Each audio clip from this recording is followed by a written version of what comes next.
Doctor साहब युवा मुझे होते हुए भी इतने बड़े विद्वान इतने अच्छे आगे जाइए का भी सवाल करना चाहूँगा।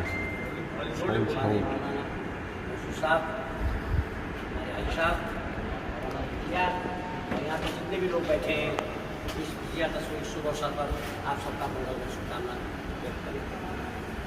आज जो ये रक्तदान का कार्यक्रम रखा हुआ है, ये रक्तदान वास्तव में ये महादान है।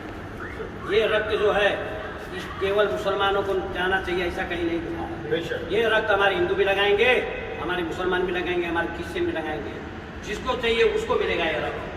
इसलिए जो ये महादान है, और दानियों से मैं कहूँगा ये खुशी दिल से दान करें, कोई करकाप नहीं है, क्योंकि ये रक्त जिसको जरूरत होगा उसको मिलेगा।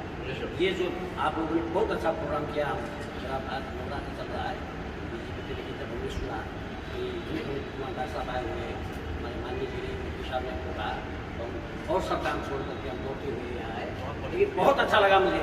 और ये हमारे बच्चे खड़े हैं, ये युवा पीढ़ी वाले, और मैं आशा करता हूँ कि इन बच्चों का हौसला भी इस समय बुलंद है, जिस तरह उसी तरह ऊपर वाला चाहे तो और भी बुलंद रहेगा।